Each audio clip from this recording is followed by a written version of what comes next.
এই আসামিকে যদি মধ্যে ছাড়ি দেয় না, উম্মে হামেদা কানতে কানতে বাদশা মনসুর জেলখানার দিকে দৌড়ে দৌড়ে যায়। আবু হানিফা রে ভিতর থেকে দেখে আমি কোন কোয়ার্টারের রুমে আছি, উম্মে হামেদা তো বুঝতে পারবে না, গোটায় জেলখানা চতুর্দিকে কান্দি বেড়াইবে। ওই সময় আবু হানিফা ডান দিকের হাতটা জানালার ফাঁক দিয়ে ফুটিয়ে দিয়ে বাড়ি করিয়ে সামনের দিকে উম্মে হামেদাকে দেখে ডাকতেছে, হামেদা ওই বাগে যাচ্ছি না রে, আয় আয়, আমি এই কোয়ার্টারের ভিতরে বন্দি। উম্মে হামেদা আবু হানিফার হাতটা যখন জানালা দিয়ে দেখলেন, উম্মে হামেদা সে পাগলার মতন হয়ে গেল। স্বামী, আপনি কোন অপরাধে আজকে এত কঠিন জেলখানার ভিতরে বন্দি? আবু হানিফা কান্দে বিবেরে, কোনদিন অপরাধ করছি বাংলার কাছে, তার বিনিময় শাস্তি আমার হতেছে। উম্মে হামেদা তুমি না আমাকে আগে বলছো রাস্তা পথ দেখি চলো, আমি সেদিন থেকে রাস্তা পথ দেখি চলি রে বিবি। তার ভিতরে আমি বাদশা মনসুরের কাছে আমি বন্দী হয়ে গেলাম। উম্মে হামেদার স্বামীর কান্দন দেখে, আবু হানিফার চোখের পানি দেখি, উম্মে হামেদা ভাবছে রে আমি যদি বাইরের থেকে পাগলই হয়ে যাই, আমার স্বামী ভিতরে আরো পাগল বেশি হবে। বলছে স্বামী গো, পরহেজগারি লাভ করতে হলে এইটুক ইমান রক্ষা করতে হবে, আপনার সবুর হতে হবে, আপনার ধৈর্য নিতে হবে, না আপনার পরহেজগারি আমল হবে না। স্বামী আপনি জেলখানায় থাকেন, আমি তোমার স্ত্রী বাড়ি দিকে যাই, আমার আব্বাকে খবর করব, আমার আব্বার কানের মধ্যে দিয়ে দেবো। উম্মে হামেদা বাড়ি থেকে দৌড় মারলেন যে বাপের বাড়িতে আব্বাকে খবর করো, আব্বা কেমা তোমার জামতা বিনা অপরাধে তোমার জামাই আবু হানিফা মনসুর জেলখানায় বন্দী হয়েছে। আব্বা গো, সকালবেলা আদালত হয়ে আবু হানিফার শ্বশুর দুই চোখের পানি ফেলে কাঁদে, আল্লাহ আমার যাবত কোনদিন কারো অন্যায় করে নেই, আল্লাহ এই বাদশা মনসুর এত করা কোন আসামি যে বানাইছে আল্লাহ আমি তো জানি না। রাত্রি পেয়ে গেল রে,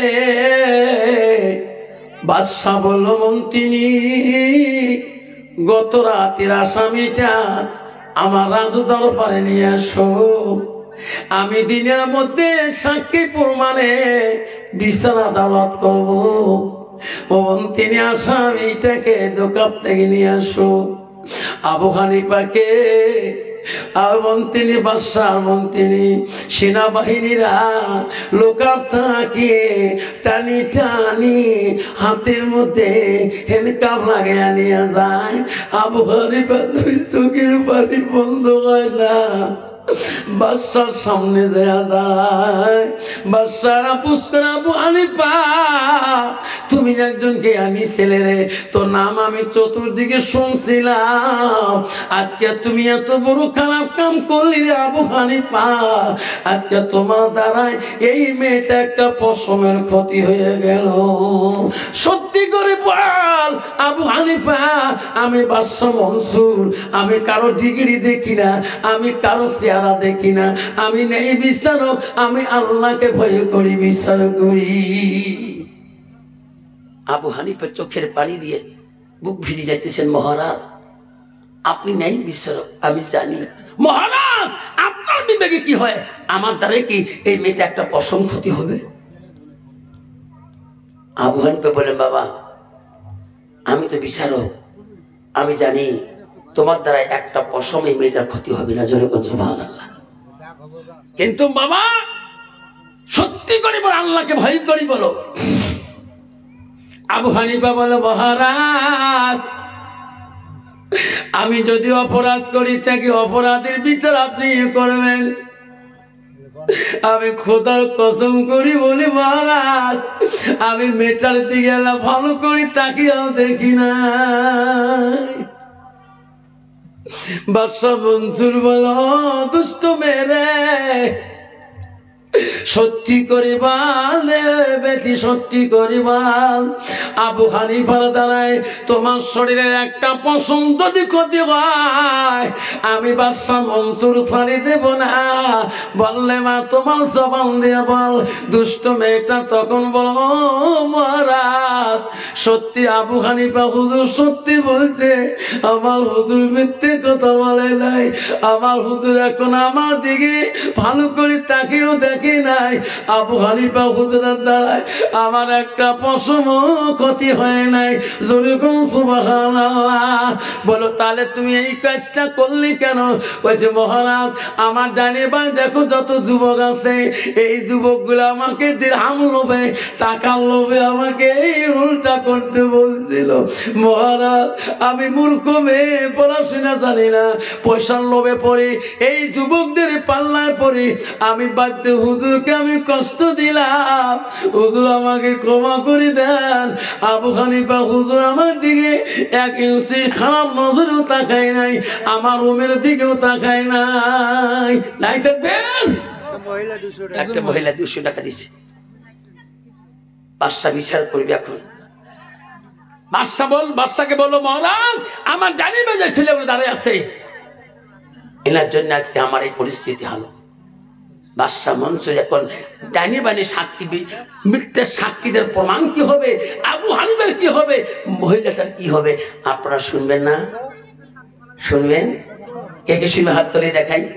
ইনশাআল্লাহ শোনার আগে 500 টাকা কেউ দিবেন মাদ্রাসার নামে, যে আবু হানিফা জয় হবে না মেয়েটার জয় হবে না ওই যুবকদের জয় হবে, আপনারা শুনতে পারবেন। তার আগে নবীর বাড়ির জন্য 50 কেজি চাউল নাহলে 500 টাকা দিয়ে খুশি করাবেন। একটা ভাব ভাই, 100 টাকা দিবেন, 100 শহীদের সব আল্লাহ আমল নামে লিখে দেবেন। দেবো বাবা, পানি দিত, গরম পানি। 100 শহীদের সব আল্লাহ আমল নামে লিখে দেবে। 100 টাকা যে বুবক কাজকা ইমানি পরীক্ষা 100 টাকা কত বাবা? 500 নাই থাকবে। কি নাম বাপ? আল্লাহ মসকুদুর আল্লাহ 25 কেজি চাল দেব। কি নাম বাবা? মজিউর রহমান 25 কেজি চাল দেবে। মসজিদুল 500 টাকা দান করো আল্লাহ। কি নাম বাবা? আজানুল ইসলাম বাবা আল্লাহ 25 কেজি চাল দিল। মসজিদুল 25 কেজি দিল। আর এক বাবা 500 টাকা দিয়ে 50 টাকায় চলে দিল। আব্বারে বিচার হবে কেমন করিয়া? যে মেয়েটার ভিতরে আল্লাহর কোরআন কালাম নাই গো, এই মেয়েটার কি বিচার বাদশা মনসুর করবে? আবু হানিফা ছিল কত বড় বুজুর্গ বাবা, যার জীবনে তাহাজ্জুদ নামাজ কায়দা হয় নাই, 52 বার মদিনা তওয়াফ করেছিল। কি নাম বাবা? কি দিবেন? আল্লাহ স্বামী ভাই আমার 25 কেজি চাল দে আল্লাহ। এই মাদ্রাসা বানাতে লাগে আল্লাহ, এই মাদ্রাসা যে বাচ্চারা কোরআন পড়ে আল্লাহ, এই বাচ্চারা ভিতরে আল্লাহ তো কোরআনের বানিয়েছে আল্লাহ, এই মেয়েদের দ্বারা ইসলামের কোনো ক্ষতি হবে না। কি নাম বাবা? নুরুল ইসলাম 500 টাকা দিলেন। আল্লাহ 1050 টাকা হলেন, 1100 টাকা হলেন, আর 100 দিলে বাবা 1200 হবে। আল্লাহ 1200 শহীদের সব আল্লাহ আমার নামে রেখে দিবেন। আছে কোনো বাপজন শোনার জানা না? আসুন বাপজন, আমার 1200 হয়ে গেলেন, যাবার ফলে 200 টাকা 1400 হয়ে গেলেন। কি নাম শোনা? জুলাই ভগ। আল্লাহ 100 1400 এক বাবা 100 টাকা, আমার বাবাদের 1500 হলেন, আর 500 টাকা দিলে 2000 টাকা হয়ে যাবে। আল্লাহ 2000 শহীদের সব আল্লাহ তা আমার নামে রেখে দিবে। আছে বাবার 500 টাকা দিয়ে 5টা বন্ধু হাত তুলে দেখাই, আব্বা 25 কেজি চাল দিবেন না পাই, কমপক্ষে নবীর বাড়ির জন্য আব্বা 10টা, বাবা যদি 20 কেজি করে দেয় বহু চাল হয়ে যাবে, হোস্টেলে কোনো অভাব থাকবে না। আব্বা তোর মাসে মাসে কোনো বাবা আছে যে হুজুর এই বানান মাদ্রাসার জন্য আমি মাসে মাসে করি, হুজুর আমি 50 কেজি বা 25 কেজি চাল দিয়ে থাকবো, হুজুর মাসে মাসে হুজুর আমি 10 লিটার মিঠের তেল দিয়ে থাকবো, হুজুর মাসে মাসে হুজুর আমি 20 কেজি পেঁয়াজ দিয়ে থাকবো। এমন একটা বাবা হাত দেখাইতে পারবেন?